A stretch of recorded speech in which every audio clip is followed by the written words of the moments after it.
ที่เราจะทำในบ้าน5 ข้อครูสั่งแต่คณิตนี่ครูเป็นของเราก่อนทำกันบ้านใส่จั่ว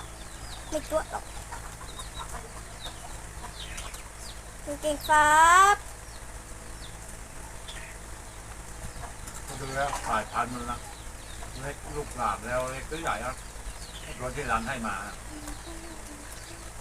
เราเจ้าเนี่ยที่มันให้มันไปคุณรู้ตัวว่ามันลุกกึกเลยมีค่าไม่ได้ถูกแล้วสั่งกิโลขายมั้งเราขอเล่นสปีดถ้าแบบถ้ามันแบบอันนี้แล้วนะคือถ้ามันจบแล้วก็เดี๋ยวเรามาต่อ EP 2ให้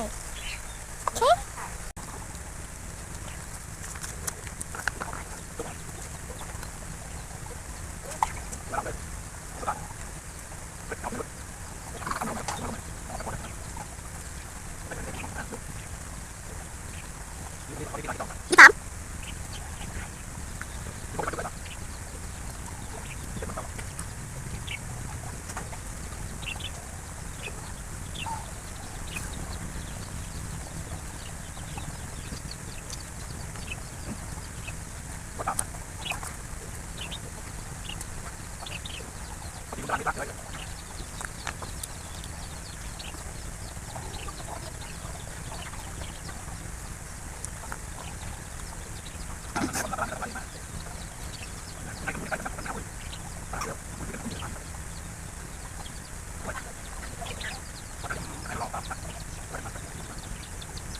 แล้วของนี้ไม่ใส่นี่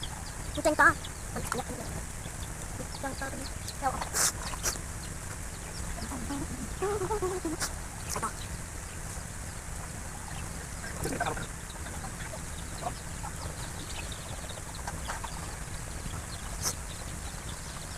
พี่จีอะไรเลยพี่จี